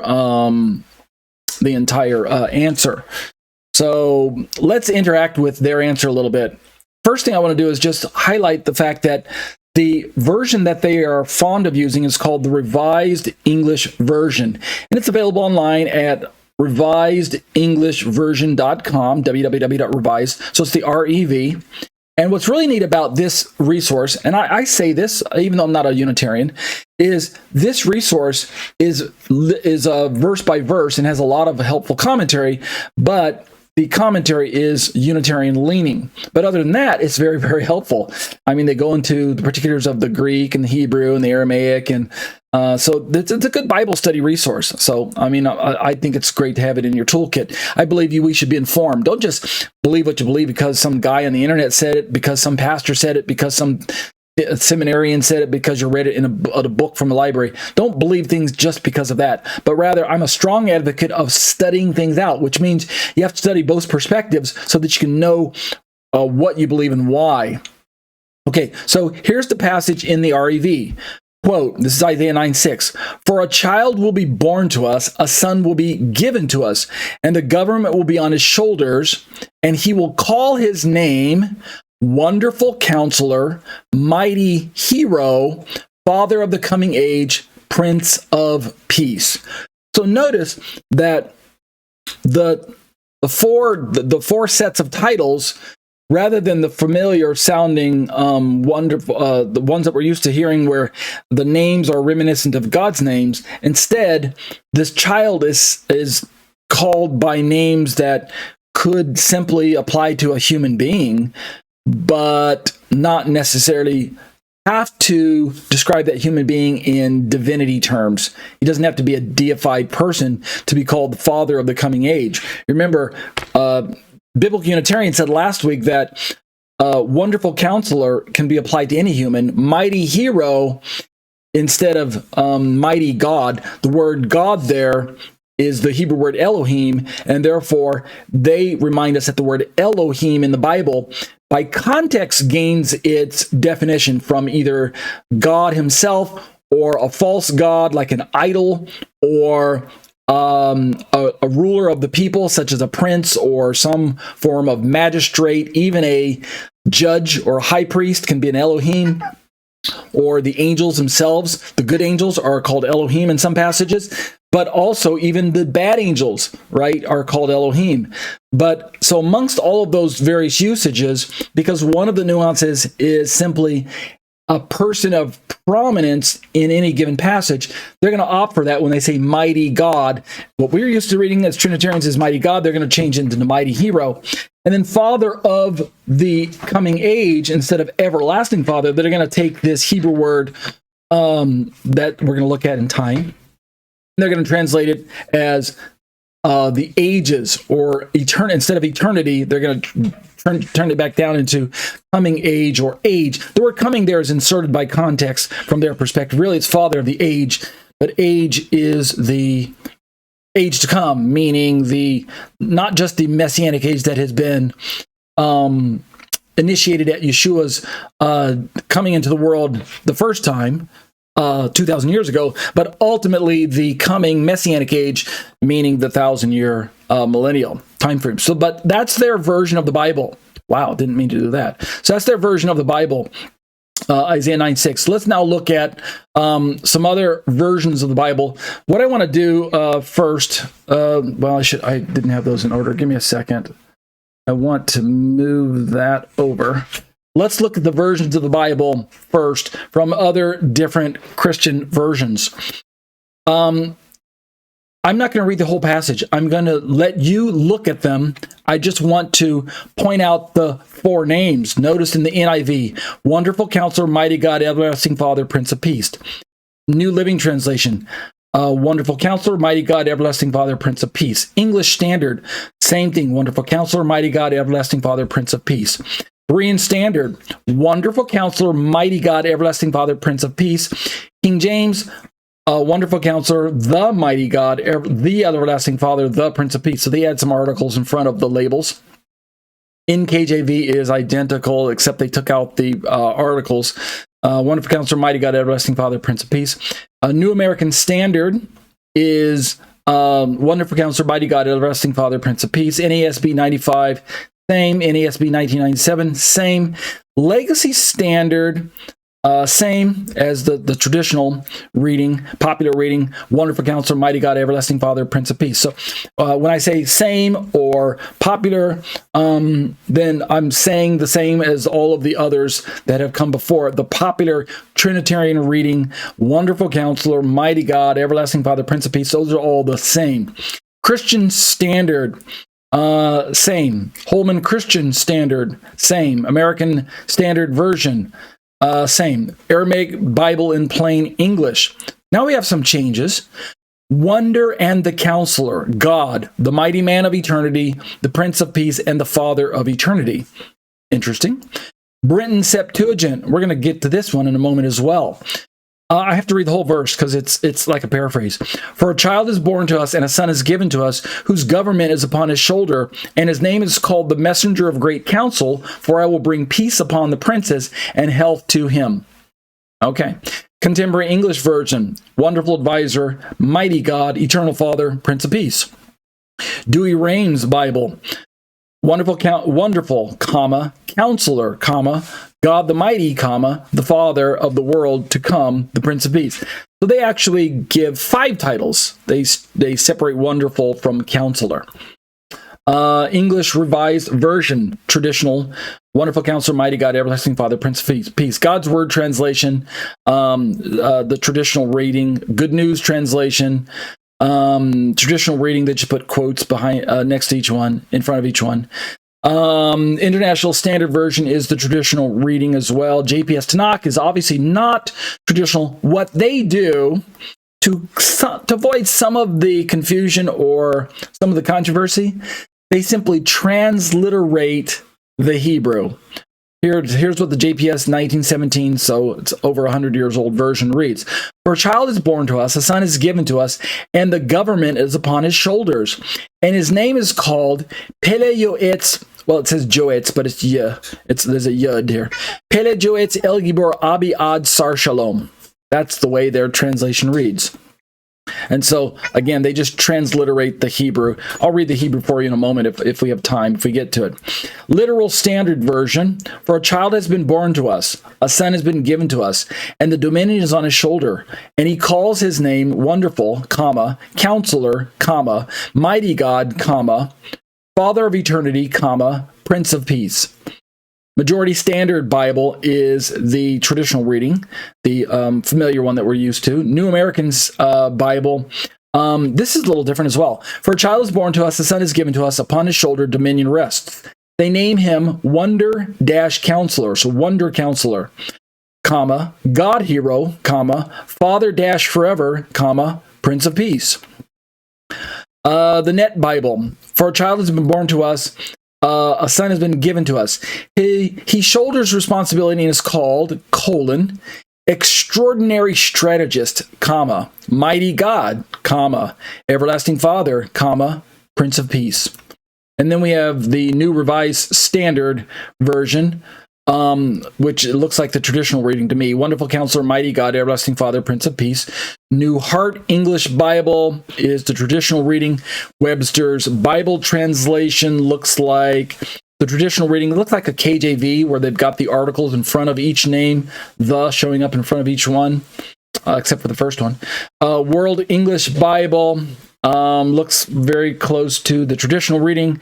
Young's Little Translation. Let's read that one since it's different. For a child hath been born to us, a son hath been given to us, and the princely power is on his shoulder, and he doth call his name Wonderful Counselor, Mighty God, Father of Eternity, Prince of Peace, period. Okay, so those are the translations that we have before us. Of course, that's not exhaustive. They're just the major English ones that are supplied by this tool that I'm using, which is BibleHub.com. Okay, so having said that, looking at all those, we can see that there's nothing entirely wrong with the Biblical Unitarian favoring the REV version that they do, where they have good license to simply say, we don't want to follow the traditional popular view, which has the Wonderful Counselor, Mighty God, Everlasting Father, Prince of Peace. We see that there are different ways that the original Hebrew can be utilized. Even when we get to the Greek of the Septuagint, it even gets really, really different than what we're used to hearing. So I get that. And that's a healthy exercise to be aware of, to perform for yourself when you're doing critical Bible studies as to what the Bible really says. You want to do your structural analysis where you compare version to version, and you want to read the context. So let's do that next. Let's go back and read context. Let's read verse 1 down through verse, let me look at it. I don't want to read the whole passage. Not necessary for me. But let me see. Probably down through verse 7. So 1 through 7, because that's where the Samech shows in the Hebrew over on the right side screen right there. Right there. And that Samech Hebrew letter tells me that that's, from the Hebrew mind's perspective, that's a break in the paragraph thought. Let's use the Hebrew as our guide. All right, so let's read the passage, just the first 7 verses, to catch the context. Isaiah says, starting in verse 1, "But there will be no more gloom for her who was in anguish. In earlier times he treated the land of Zebulun and the land of Naphtali with contempt, but later on he shall make it glorious by the way of the sea, on the other side of Jordan, Galilee of the Gentiles." We also know, if you know your Bible well enough, that this Isaiah verse, starting in verse 1, is quoted for us in the book of Matthew. So, especially the very last part where it says, speaking of where Yeshua is going to be coming from, his birth town and stuff, by way of the sea, the other side of the Jordan, Galilee of the Gentiles, from where he comes from Galilee. And then verse 2. Yeah, can we do that? Yeah, let's blow it up. "The people who walk in darkness will see a great light. Those who live in a dark land, the light will shine on them." Verse 3, "You shall multiply the nation, you shall increase their gladness." By the way, I'm sorry. "The people who walk in darkness will see a great light, and those who live in dark land, the light will shine on them." We also know that that verse is repeated by the New Testament writers as well. I think it's in the same Matthew passage, if I remember.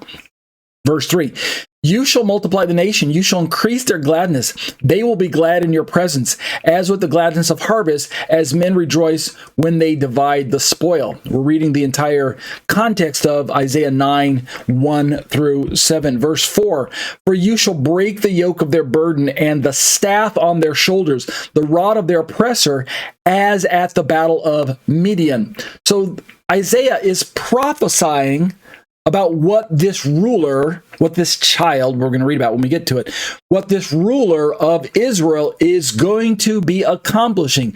And I'm reading the context because I want you to pay very close attention to the scope and the magnitude of what this ruler is supposed to accomplish.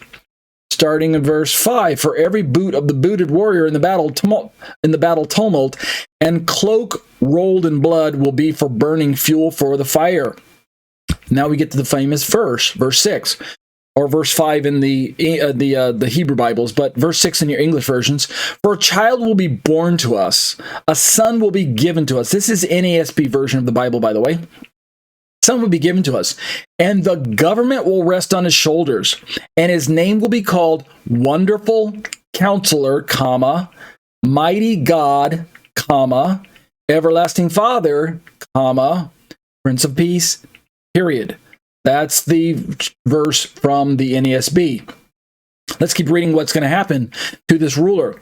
There will be no end to the increase of his government of peace. No end. Remember that. On the throne of David and over his kingdom, to establish it and to uphold it with justice and righteousness. Listen to this part. From then on and forevermore, the zeal of the Lord of hosts will accomplish this. That's verse 7, and that's where we're going to end. So why did I read all of that in context? One of the main things we need to take note of is, what will this child accomplish during his rule? And one of those things, besides the titles that we saw in the previous verse, right? Wonderful Counselor, Mighty God, Everlasting Father, Prince of Peace, the government resting on his shoulders, things like that. Besides focusing on just the titles, we have to, by context, focus on what God promises through the prophet this child is going to accomplish in his lifetime, or during the span of his kingdom. And more importantly, how long will it last? God says to the prophet, there will be no end to the increase of his government or of peace on the throne of his David and over this kingdom, to establish it and to uphold it from justice and righteousness from then on and forevermore. The Lord of zeal of hosts will accomplish this. This becomes important because with every successive Davidic king who sat on the throne, starting with David, remember the promise given to Israel that that David would be the righteous king to sit on the throne, and then successive kings after him. With every king of Israel that sat on David's throne, there was always the overarching promise in the Bible that the ultimate righteous king would rule eternally from the throne of David. And yet every every temporal king, every earthly king that sat on the throne would rule, but then yet would pass away. David himself ruled and then died. He passed away. And then Solomon after him, and then other kings after him. They ruled, and yet then they passed away. They died. So their time on the throne was limited to the lifetime of the king. But there was always the messianic promise that there would be this righteous king who would one day rule from the throne, and to his rulership, to his throne, there would be no end. Meaning at some point in time, when he sat down on the throne, his rulership wouldn't come to an end.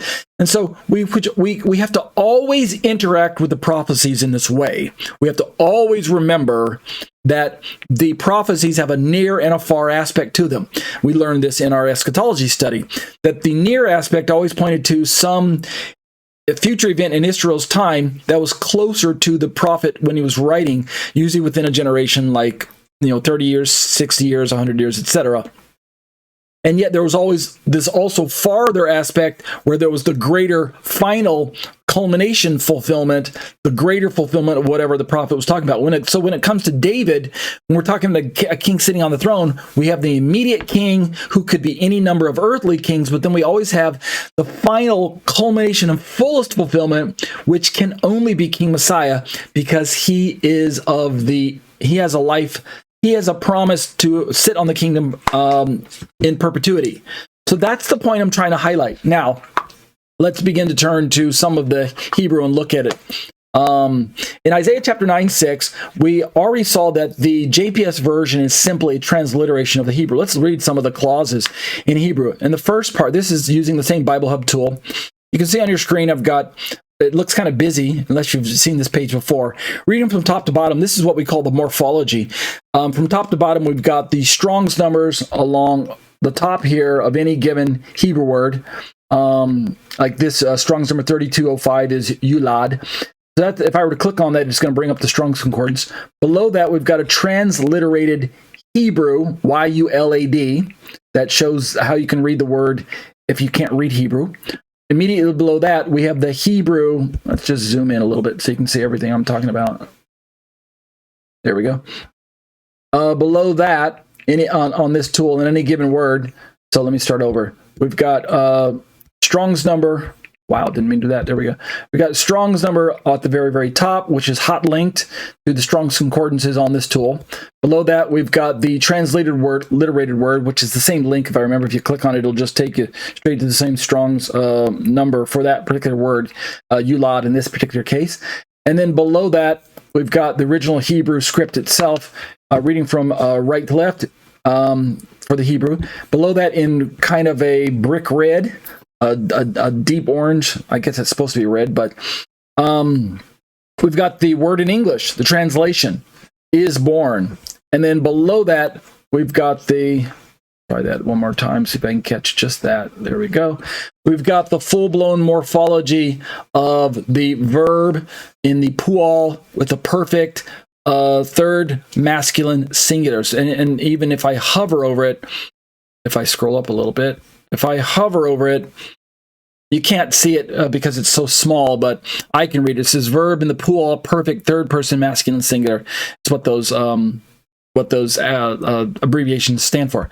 But anyway, that's the tool we're using. So let's just read some of the clauses. The first three words says, Ki yeled yulad, for a child is born. And then the very next word that we're used to hearing is lanu, unto us. So the first four words, for a child is born unto us. Ki yeled yulad lanu. And then the next few words, the next three words, ben-Nitan lanu, unto us a child is given unto us. So unto us, I'm sorry, let's try that one again. Ben-Nitan lanu, a son is given unto us. And I'm reading it that way because that's what we're used to hearing in our during the Christmas time. Unto us a child is born. Unto us a son is given. It's very poetic sounding. So, Ki yeled yulad lanu, unto us a child is born. Ben-Nitan lanu, unto us a son is given. And then we drop down to the next set of words. And it will be, which is vathi, and it will be vathi hamisra al shichmo, and the government will be upon his shoulder. That's what we're used to hearing in our during the Christmas time. And the government will be upon his shoulder. But in this version, and will be the government upon his shoulder, shichmo. And he will be called Vayikra, which is also the name of the third book of the Bible in the Torah, the 5 books of Moses, Genesis, Exodus, Leviticus, Vayikra, and shall be called. Vayikra is the Hebrew name. So Vayikra, and will be called, and he will be called. And then we have our familiar doublets of names, of which there are 4. His name, and his name, and we will be called his name, Vayikra Shmo, and his name will be called. Those two go together in our little familiar Christmas rendering. Vayikra Shmo, and his name will be called. Now we have the doublets of names. Pele Yoetz. So we have Pele right there, and Yoetz right there. I'll read all of these one more time, highlighting each one, because I know many of you can't read the Hebrew. So I'm not being really fair to you. But Pele Yoetz, that's wonderful counselor. And then we have God Mighty, which is El Gibor, which happens to be the name of the synagogue of my good friend Lee and KJ, who join me from time to time in the live class every week after week. And the name of their synagogue is Beth El Gibor, House of the Mighty God. Beth is house, which most of you probably already know from Bethlehem. House of the Mighty God, Beth El Gibor. Visit them sometime online, bethelgibor.org. Bethelgibor.org? Yeah. I'll flash a little graphic on the screen in case you didn't catch that. But Yoetz El Gibor, El Gibor, mighty God. Then we have the next one, Everlasting Father, shows up just looking as like one Hebrew phrase there, Avi Ad. And then the last two, Sar Shalom, Prince of Peace. So let me go back one more time and just show you each Hebrew word. We have Ki, Yeled, Yulad, Lanu. Bain, Nitan, Lanu. Vathi, Hamisra. Did I do it right? Vathi, Hamisra, Al Shichmo, Vaikra, Shemo, Hele, Yoetz, El Gibor, Aviad, Sar, Shalom. All right, so that's the original Hebrew, and it's probably easier for you to see it on this page right here. So, so now that we've looked at the Hebrew, let's begin to continue discussing what are some of the possibilities. As we look at one more translation, two more translations before I start to turn some of the answers.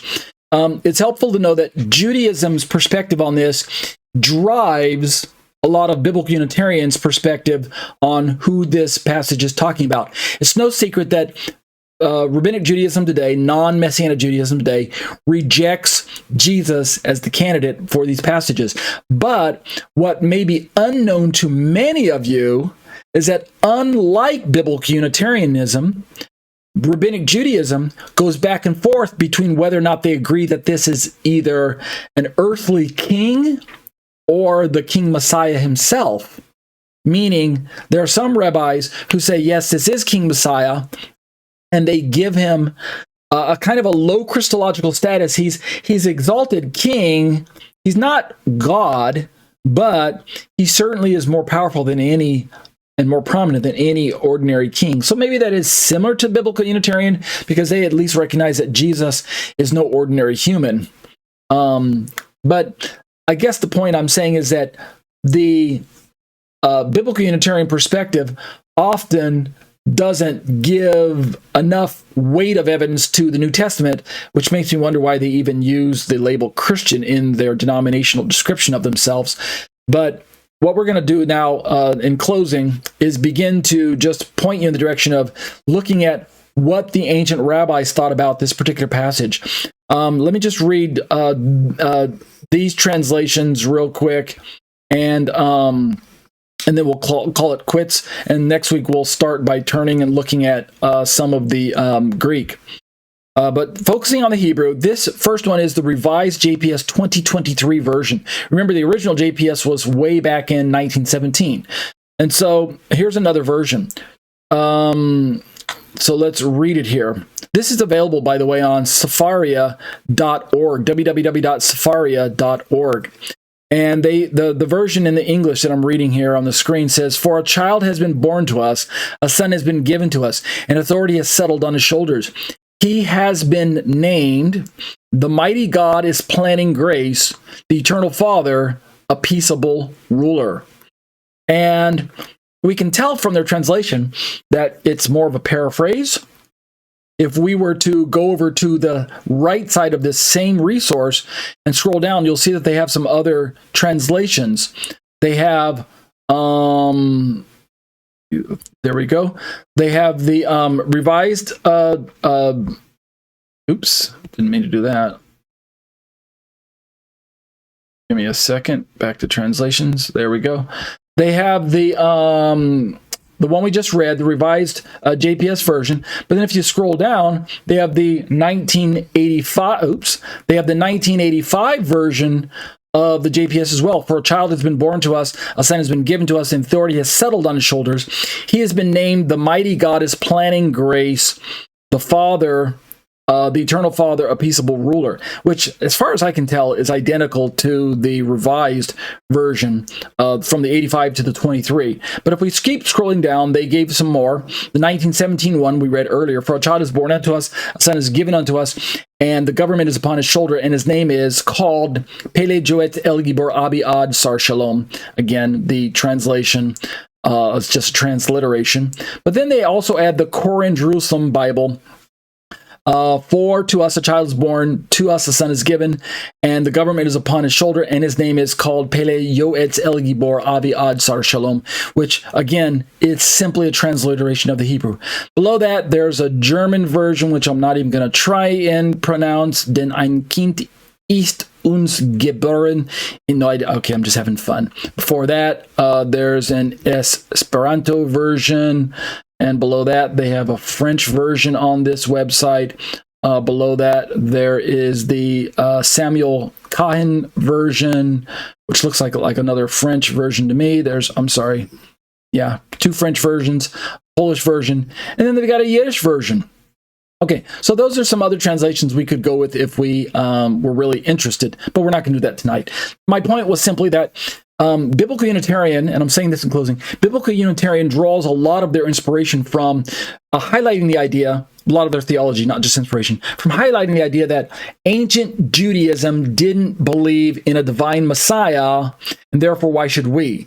And so they are a firm believer that the Bible must be understood through the lens of the Jewish world perspective, which is decidedly fiercely monotheistic. And so, again, that's why they are rejecting Trinity as this novel invention of the later Christian, maybe Catholic Church, or the later Christian church fathers, the Greek fathers, who strayed away from the Hebraic monotheistic perspective of the Bible. So Biblical Unitarian believes that there are uncovering ancient truth by going back to the monotheistic Jewish understanding of the Old Testament, and so it becomes a big point of their theology to show how that Jesus cannot be the eternal Father. He cannot be this divine figure because the ancient rabbis didn't believe it either.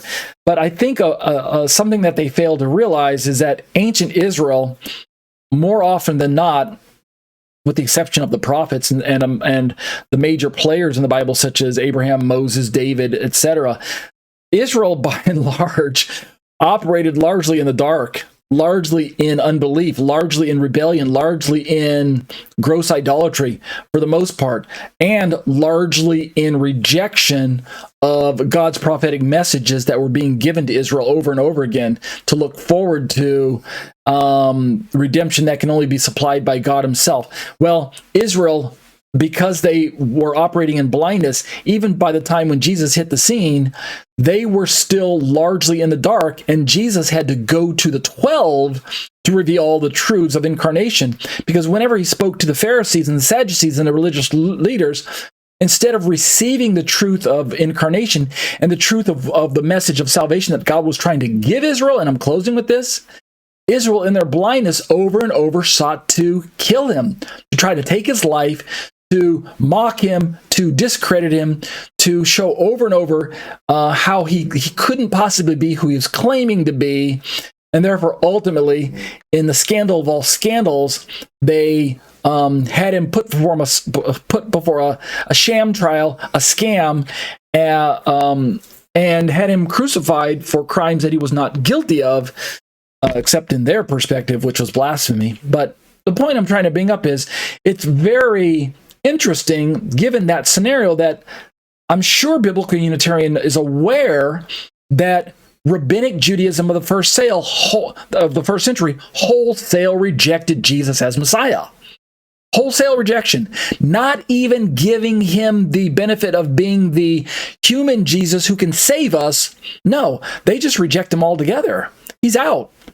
And they embraced other human messiahs like Bar Kochba and later on Schneerson and things like that. But here's the point I'm trying to bring up. Ancient Judaism of the first century, so if we go backwards, Rabbinic Judaism rejects Jesus, and so does Biblical Unitarianism. First century Judaism rejected Jesus as a divine Messiah, and most of them also rejected him as the human Jesus, as the human Messiah. He's just not Messiah at all. Rejected. And yet Biblical Unitarian embraces Jesus as the human Jesus. And then ancient Israel, the before there was rabbinic Judaism, they also rejected a divine Messiah. By and large, there are some rabbis down through the ages that we can notice that believe that Messiah was divine, but most of them, for the most part, just thought that all the passages were referring to David or earthly Judean kings, etc., etc.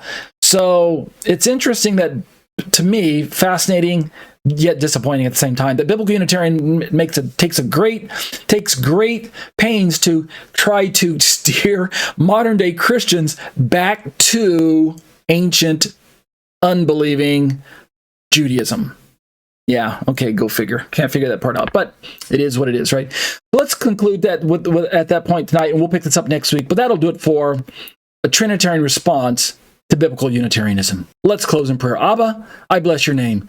Lord, I'm thankful for your truths and your word, which is truth no matter if I believe it or not. You don't need my opinion to establish truth, to make truth stand. It stands on its own. The Bible is what's the word I'm looking for? Not contradictory, obviously. It's I'm forgetting the word, but it proves itself, right? It affirms its own truth. And yet, Lord, even if I don't understand it, it still stands to judge me. It will judge me one day. And that's the scary part, Lord. So help me to continue to press into truth, because in my disbelief of certain things, I'm speaking as an unbeliever, in my unbelief, in my disbelief, it's not going to change the fact that one day the truth is that I'm going to encounter you as Lord, and your word is going to stand in judgment over me. And you are going to ask me, why didn't you believe truth? It was there. It was available for you. Self-confirming. It confirmed itself. It was self-authenticating. That's the word I was looking for earlier. It's self-authenticating. And yet the unbelievers are going to stand in judgment. You are going to judge them, and your word is going to judge them. So thank you, Lord, that you are the only true and righteous judge, and that I would do well to embrace truth as you have given it to us. Continue to bless us and to raise us up and to give us voices of clarity, of sanity, of salvation, of deliverance, as we speak your words to the unbelieving world around us who is still lost and in the dark, including national Israel, who is in the dark as far as who their Messiah truly is. Lord, one day you will return, and they will look on you whom they pierced, and they will mourn for him as one mourns for an only son. We read in the book of Zechariah. Let us ever look forward to the return of Yeshua to planet Earth. Let us look forward to that blessed hope, continuing with expectancy for him to rescue us and to pay and pour out retribution and punishment to those who deserve it. And we'll be careful, Lord, to give you the praise and the glory. B'Shem Yeshua. Amen.